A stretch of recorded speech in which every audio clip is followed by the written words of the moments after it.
Hello and welcome into this week's edition of the Citrus Preps podcast alongside Mike Deem. I'm Brett Knutson. Appreciate you guys joining us again this afternoon, this evening, or whenever you decide to check us out on YouTube. Getting to the, it seems like we were just on Christmas break. It was. And now we're getting to the end of January. Now I'm just paying the bills for Christmas break. Yeah, that's a year-long process. I know we're already starting at several schools tryouts for the spring sports. They're already having softball tryouts. Baseball's going on. Baseball, so they're getting ready. But the winter sports have got to come to a conclusion first before all those athletes get ready to join their spring teams, which usually there's quite a few of them. So a lot to get to this week. We are getting down to the end of the winter sports. Some district action and regional action has already taken place. Some is about to take place. And in the case of basketball, just a couple weeks away from that. So we'll try to give you a rundown of everything that is going on around Citrus County here in the next few weeks. And Mike, I guess really it's weightlifting that is probably a little further along. Yeah, they already had the districts. Went down in Weeki Wachee. We had 27 lifters, women lifters, make the regional finals. So it's a good show for our county team, especially Citrus had the most, and then it came Chris River and Lecanto, I believe. So. Yeah, I think the Citrus girls won the county championship as well. So a great job for the Citrus girls and all of the weightlifters. I know when I pass through the gym for basketball and whatnot, they're usually outside working hard. Going at it. It's funny because it's such an individual sport, but it's also a team sport right. if you look at it from that point of view. Yeah, absolutely. And also wrestling, they had the big meet this past weekend at Citrus High. Huge turnout there. Dual meet still going on, and we're steaming towards regionals and districts as well. Yeah, we'll see some individual lifters are really going to be competing, and you'll see some standouts here coming from Citrus County, I believe. Yeah, absolutely. And as we mentioned, getting closer to district time in boys and girls soccer. That season is starting to come to a close. Big win the other night again by the Lecanto girls as they knock off Vanguard 2-0. Don't give up very many goals. So setting themselves up nicely for the upcoming district tournament. I know the Seven Rivers girls also having a solid season as well. Definitely. And Citrus girls too. Yeah, I mean, all girls teams for the soccer have been really good. Lecanto's, of course, the cream of the crop, but Seven Rivers in a different district, a 1A5 district, 13-3 overall. They're down tomorrow. Their district starts tomorrow night in Tampa, and they're behind Carrollwood Day and Sefner Christian, so they'll be ranked third going into the district finals. But good luck for them and Coach Rob McNougal down there doing a good job. Lecanto, like you said, cream of the crop right now. They got a game tomorrow night against Bellevue, and then their district start on the 29th, which is the next week after that. They're just running through everybody right now. They're ranked number one. East Side, Gainesville East Side. It's funny because Gainesville East Side is on the boys' side is also in the hunt for the top seed, but Lecanto's already beaten the East Side, so they're going to go in with number one, and they'll probably hopefully come out with number one. Yeah, I'd like to see them get back. Of course, Citrus girls gave Lecanto one of their better matches of the season, so the Lady Canes certainly feel like they're going to be a player coming. They're number 3 right behind Eastside, and they scored a lot of goals. It's just it's who's going to be able to overtake Lecanto. That'd be the interesting thing because it would be nice if you could see Citrus knocking off Eastside, then you'd have two teams from the county exactly what we're hoping moving for. On to the state tournament. We'll remind you again, this is the last year that they're going to stick with that two teams. If you make it to the district finals, you're automatically into the state tournament. That will all come to a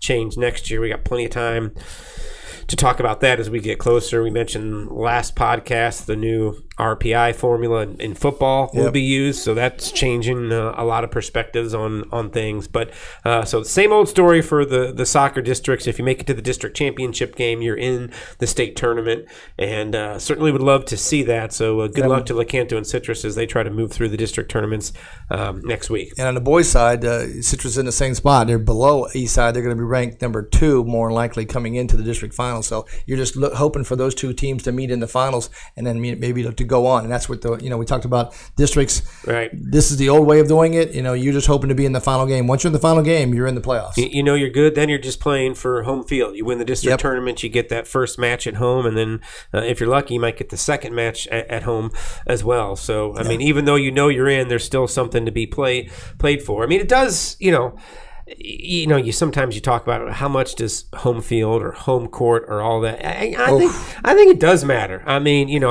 depending on who you play, travel's always an issue. It's never fun an hour and a half on the bus. I mean, the team you play. So it's nicer to be at home. Know the field if you're talking about soccer. Yeah, you get a crowd behind you. You got people that show up. The district tournaments were one year when I was coaching was in Lecanto. The next year it was in down in Hernando, but we placed second. And, of course, placing second, you have to travel 3 hours to Ponte Vedra. Yeah. And that's a big deal. Yeah, that's no fun no matter how you slice it. And I think you see that play out a lot, too, where those home teams have a distinct advantage in terms of winning percentage. So even though that district championship game doesn't really matter, you're in the state tournament, it does matter. It does matter. It does matter. You want to try to get that. That's what I'm sure Josh McKenna, Coach McKenna, is looking at right now.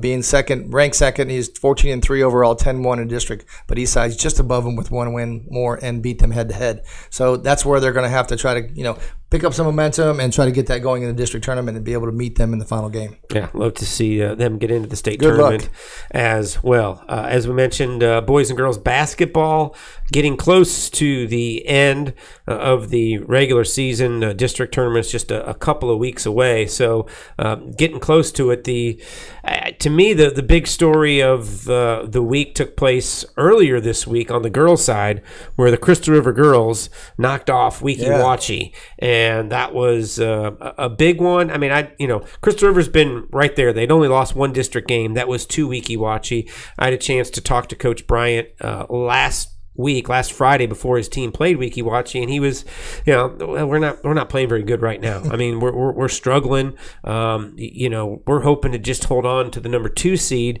for the district tournament. A couple days later, he knocks off Weeki Wachee. So Lou Holton. I think Coach Bryant really didn't think that they were playing very well, but they get a huge win. And as you look at the district standings right there, tied with Weeki Wachee at 10-1. Those will be the number 1 and the number 2 seeds in the district tournament. The number 1 seed obviously is important because you essentially get a bye. In the district tournament on the first night, the Monday night, it'll be at Nature Coast. 2 will play 7. That matchup. So it'll be either Weeki Wachee or Crystal River will take on Central on that Monday night. Tuesday, you'll have the 3-6 and the 4-5 game, which is still up for grabs in some respects. Nature Coast is going to be the number 5 seed, so they will be playing the number 3, which, if you factor in all the tiebreakers and everything else, Hernando looks pretty solid to stay at the 3 seed and would take on Nature Coast in that 3-6 game. And then Lecanto and Citrus, they're sort of just battling it out for what color jerseys they might wear, whether you wear the home or the away. I think, look, you were hoping a couple of weeks ago to be the number 3 seed where Hernando is, so you could avoid Weeki Wachee because they looked unbeatable. Now, all of a sudden, Crystal River and Weeki Wachee both look pretty tough, so I don't know if it matters as much. Hernando, Lecanto, Citrus. The thing about Citrus girls, did a story on them last week. They started 1-6 in district play. So that is 4 out of their last 5. They have knocked off, if you look, the 2 teams above them. Last week, they knocked off Lecanto and Hernando in the same week, and then they beat Nature Coast this week. So they're playing good basketball. They are finished, though, with district play. Still have a couple more games left, but they become a rather hot team starting the district tournament, maybe one you don't want to play. On the girls' side, it'll be interesting to see what happens. Crystal River plays Lecanto on Friday night, boys and girls. Girls' side, Crystal River is playing to keep the heat on Weeki Wachee for that top seed, but Lecanto hoping maybe if they could pick up a win over Crystal River, they would finish at a 6-6 record, and perhaps they could figure out a way, because Hernando still has to play Weeki Wachee, so Hernando would drop to 6-6. Lecanto, if they would beat Crystal River, would, I think, hold the tiebreaker, which would be a win over a team who's ranked above you in the standings, and Hernando hasn't beaten Crystal River or Weeki Wachee. So a lot to happen. But that's how it stands on the girls' side, with just, for most of the teams, 1 game left to play, and then we'll head into a week off and then play the district tournament. So that's where it is with that. On the boys' side, interesting in the the sense that it is really a logjam from 2, 3, 4, 5, and even Citrus at 6. It is packed there. Crystal River is in good shape for the number 2 seed by the simple fact that they are finished playing Nature Coast, which will help them tremendously because Hernando still has got to play Lecanto and Crystal River. Lecanto still has to play Nature Coast and Crystal River. Brooksville Central still has to play Nature Coast. So as you're kind of looking at it, you can jump around. You can a see wins there. Yeah. Yeah. So Hernando looks, Hernando and Lecanto and Central and Citrus are all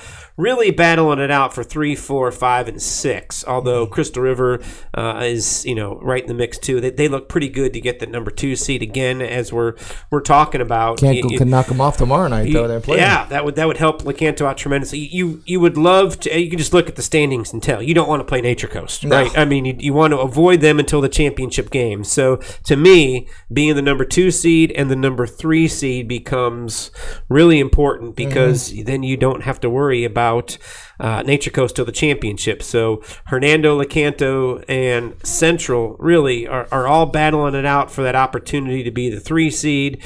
And you would have to play the 6 seed, in the district tournament, which wouldn't be easy. More than likely, that's going to be Citrus.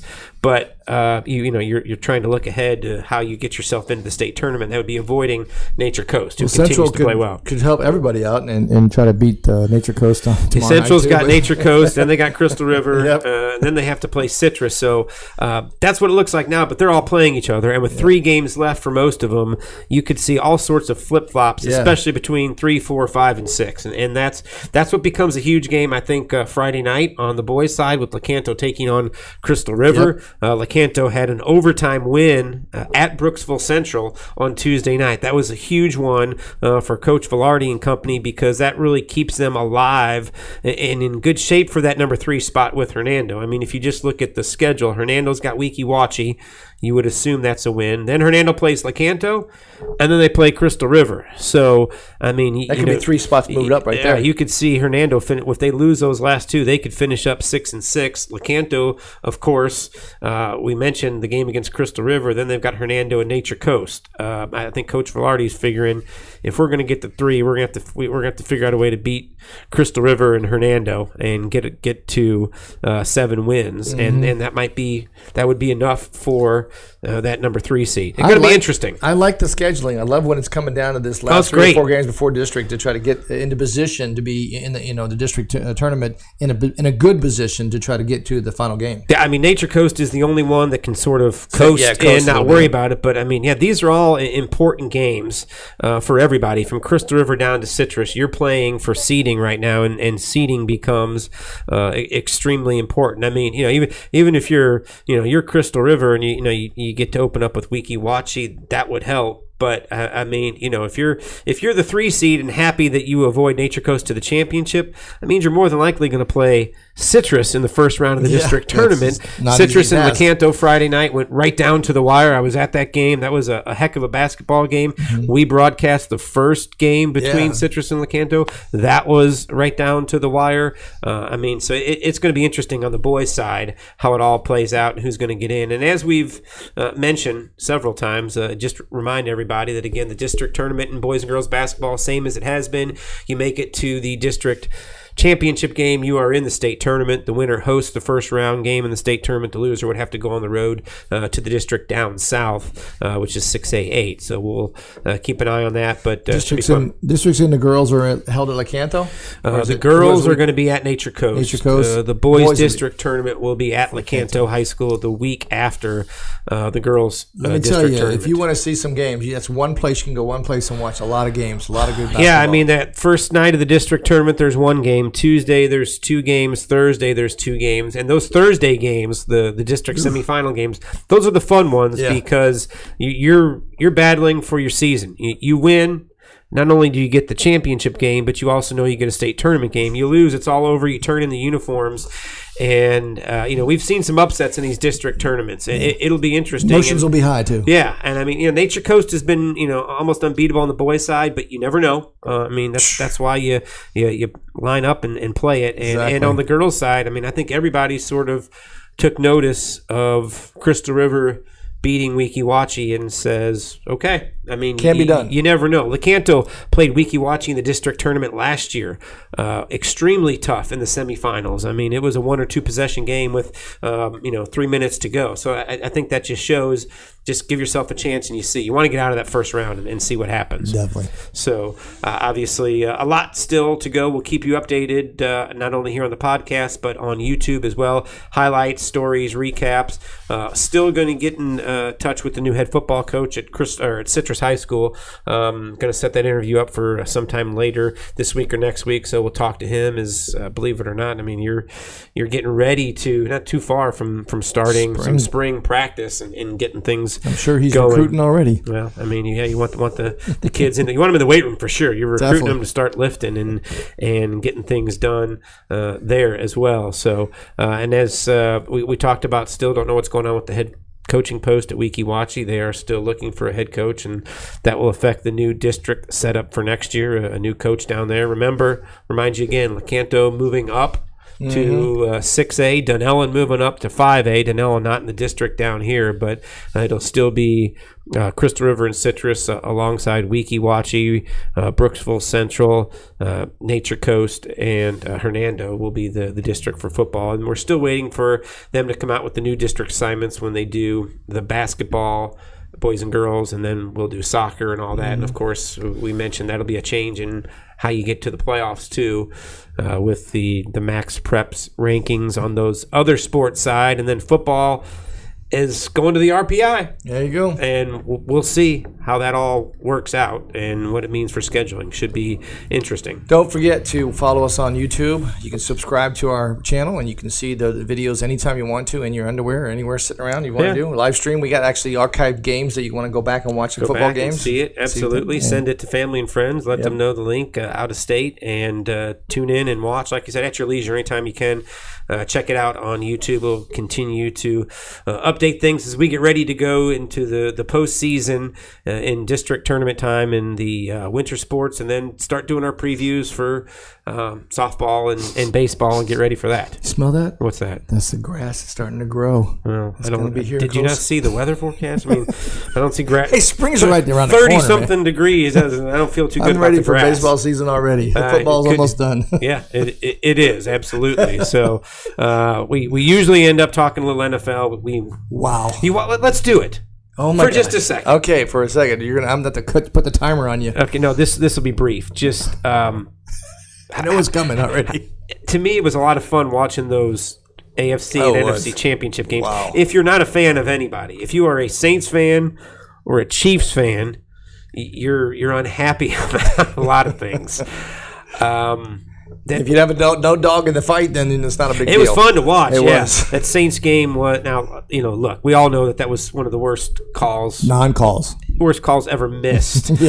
Or it wasn't missed. They just chose not to call it. Right. But, like I've said to a few people, I was taught by coaches way smarter than me. If you have a chance to put a team or a game away early, do that, because you don't want it to be in someone else's hands where it can ruin it at the end. And you go back to the Saints, first 3 possessions, they have to kick 2 field goals. Exactly. That was one of those becomes a touchdown. That's an extra 4 points. You can do, all different sorts of things. I'll do the math. But they had a chance, and not to mention Sean Payton's play calling after they got inside the 10 was grotesque. Throwing on first down, although that may have been a Drew Brees audible, but yeah, so that was bad. For the Chiefs, and I did see a lot of coaches, and I think they all are using it as a great teaching moment. Why in practice do coaches harp on you about doing the little things right, as in lining up on sides? Mr. Ford. Yeah. It's, it doesn't come down to one play, coaches, but sometimes it kind of does. And, pretty simple. He lines up on sides. The game is over. Tom Brady has just thrown an interception, and now we start talking about, Brady threw an interception on a very important drive late in the game. He's on his way down, and this is the end of it. Exactly. Instead, he's up on a pedestal. An amazing comeback. Great job. Do we need to change the overtime rules? But yeah, Yeah, kids. It's the simple things. I mean, that couldn't have been any easier. Now, I did see someone point out that the offensive lineman was about 3.5 yards in the backfield. Probably should have been flagged for that, but that would have just been offsetting penalties too. So that would have been safe. Either way, but that was fine. So the only thing, the big thing I think that came out of that was, and we've seen it with overtime this year in the rule. Should they change the overtime rule that everybody gets a possession, even if the other team scores a touchdown? Should the other team be allowed to touch the ball? I mean, if you kick a field goal, the other team gets the ball. Yeah. If you score a touchdown, that's the end of it. Yeah, I mean, I feel like I want to see. I mean, this is an offensive league, so why not give the offensive a chance to make another score? That's the argument you hear. You can't go down and score a 3. You have to score a touchdown. So there's 2 things are going to happen. Either going to score a touchdown or the game is over on a drive that maybe lasts 5 to 7 minutes. Yeah. So and you've got a 15-minute quarter, 15-minute overtime. So you already took off 8 minutes of that. So you only got 7 minutes left. So it's almost like a better job to get down there and try to get a 2-minute offense. And then you get down there, and do you kick kick an extra point, or do you go for 2 to win the game? So there's a lot of decisions going on there. Yeah, there were some people that said, give each team a possession and make them go for 2. That way you're kind of guaranteed that it's not going to keep going like college overtimes do. I don't know what I don't know what the solution is for the overtime. I mean, I don't like ties. Of course, in the playoffs, you're not going to have that, so you don't have to worry about that. Like you said, the only thing I agree with is this is an offensive league. All the rules are catered to the offense, so it would be nice to see each team, have an opportunity, because I mean, look, football is so different. I mean, you can't compare basketball overtime rules. You can't compare extra innings in baseball. It's a completely different animal. So it's hard to say what is the best policy for overtime. Well, I mean, the one thing I heard, and I don't know how you do it, because it kind of someone said, if it's the end of the game, but you know it ahead of time, when clock's running down, you just know that once the game clock hits 0, you start back at 15 and you're just playing till somebody wins. So essentially the game doesn't end as the fourth quarter gets to 0. You just keep going. So you don't even stop the game. You don't even stop the game. Flip the coin. You just the coin flip is the other. You just keep going until somebody wins. So I mean, if you happen to be at midfield with 8 seconds left, you don't try to you maybe do try to throw, but you don't throw a Hail Mary to try and win it. You keep that drive alive, knowing you can continue on. As soon as you get to 0, I mean, you go ahead, keep zeros on the clock. You score, you win. That kind of caught my eye. I was like, well, that's interesting. It's just, I would think, but that's not how you play in the regular season. No, and that's the thing is that this is a dramatic way of doing it. Is just stopping it and then having that coin flip to determine who gets the ball. What about, we just mentioned you can't do it like other. What if you did do it like baseball? What if you just said game over? We go to overtime. Road team, you get the ball first, like the visiting team bats in baseball. Home team, you get the ball second. And that's it. You each get the ball once, and we'll see until somebody scores. Now, if you don't each score, you keep going. You know what I'm saying? Right. But that's how you make sure each team gets an at bat. Do you do that? I wouldn't. I'd keep it the way it is. I would just offer that next. If they score a touchdown on the first drive, then they get one drive. The other team gets it. That will put it down, because normally they lengthened. shortened the overtime. I think it was 10 minutes, right? It was 10 minutes. So that's why there was more ties. I think people sort of forgot about that. Exactly. Yeah. So what happens is now if you chew up on that first drive, 7 minutes to 8 minutes of it, and only got 2 minutes left to fight the drive, that makes more dramatic ending. That means I would have liked to have seen if Mahomes could to weather that and come in and drive down there and score again and tie it up again. Yeah. At that point, then I'd have to look at it and say, sudden death. That's the only thing I could think of. And the opposite to make it every team get a possession is, well, I mean, the Chiefs sort of do get a possession. They get a defensive possession. That's true. You could have stopped them on one of the third and longs. That's what they all say. That's and exactly then you get what the ball back, and I'm sure you're feeling confident that Mahomes is going to take you down and score. But if you're looking at the overall scores that you're talking about, look at the scores that we've been having over the season. 50 points, 54 points, 45 points, 48 points. So that being said, is that this is an offensive league, and they're going to score more points. So give that other team one chance to try to score. Yeah, that does. that doesn't bother me too much, that if you score a touchdown, you win. I kind of like it. I mean, that's okay. I'm okay with that. It's fine.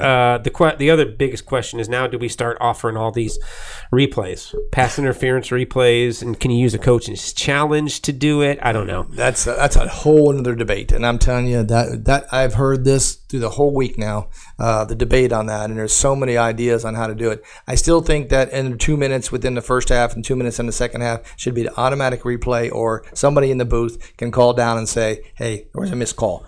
It determines games outcomes. Yeah, I mean, that's the biggest thing. That's the thing. If you had an official in the replay booth, or New York, wherever they're watching it, you didn't need to bring the official over and have him review it. You could have just called and said, that was pass interference.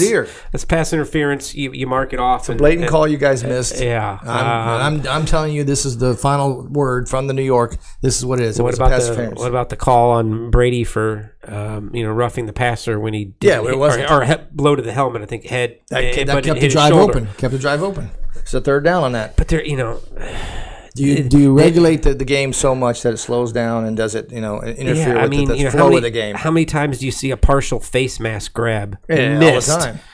There was one on Mahomes. Yeah. Do you buzz down for that?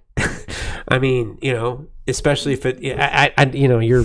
It's a muddy water. And the NFL, the other problem with the NFL is that, the one thing I like about them is, you get a 3 hour game. This isn't like college football where it's 4.5 hours because of everything. I mean, you get a 3 hour game. Those 1 o'clock games are done by 4:15, and so you're going to ask for some more time. You have to, and that's where the money comes involved, because the TV stations, TV networks are going to dictate that. But anyway, should be an interesting Super Bowl. I mean, is Tom Brady going to lose? I mean, you don't think so, but I didn't think the Giants were going to beat him twice. I didn't think the Eagles were going to beat him. I tell you what, I try to make a prediction here. Okay, if Tom Brady wins, does he go out? No. Does he and Gronkowski sail off into the sunset? Gronkowski might. I think he's been debating this retirement thing for a while. Now, he looked a lot. He looked great against Kansas City, but I think they sail off in the sunset together, arm in arm, hand in hand. Well, he might. This would be a great way to go out. And one other thing I want to say. I mean, I bash broadcasting, but I mean, Romo was awesome. Wow. I mean, like I saw a tweet saying, "Why don't the Chiefs?" Have Romo's audio going into their defensive headset? Because I can't tell you how many times I stopped and had to rewind just to, did he just say if Gronk is there on the top, it's going one on one? He's checking out of this. This is going to be a run to the right. It's a run to the right in the end. So I mean, it's crazy. Wow. Well done, Tony. Is he good? Do not go back to football because he's already. Well, no, I think he's good. I mean, and sometimes I think I thought he went too long and maybe interrupted, but just let him talk. Yeah, just let him do his stuff. It's so amazing to see, as I watch and go, what in the heck's going on? And he's telling, they're going to this. They're checking to this play. Watch it. They're checking. It's going to be motion to the right and a run to the right, and boom, it's a motion to the right and a run to the right. And the thing about it is when Madden came on. Remember when Madden came on? He was a lot doing with his telestrator. That was the first thing he was doing. As a coach, he knew everything was going on. He was trying to dictate it. Here, as a quarterback, though, he knows what the quarterback's thinking because it's a quarterback lead. And God bless Tony Romo, but he's not the one and only football savant. No. So if he's watching that pre-snap, how does nobody on the and it was mostly the Chiefs he was calling out their defense. How come they weren't ready for that? I don't know. That's what I found also interesting. He knows they're going to run, but a couple times he pointed out too. You're stuck on this formation, and they know it. And once they audible out of it, it's hard. That was good stuff. Okay, enough on the NFL. Enough on the Super Bowl. So you're saying Brady, if he wins, will retire. You're not guaranteeing a Patriots win. I'm not. We can do that next week. But if he does win, I think Brady says, and Gazelle comes in and says, "Hey, this is enough." Yeah, she obviously wears them. She dresses them too. That's another. I don't want to see him walking into the stadium. With that stuff anymore. That's not good. All right, that'll do it for us in the Citrus Preps podcast for this week. High school basketball highlights coming up tomorrow night. We'll keep you updated on all the district tournaments, and we'll be back here next week with another podcast. Have a good night, everybody.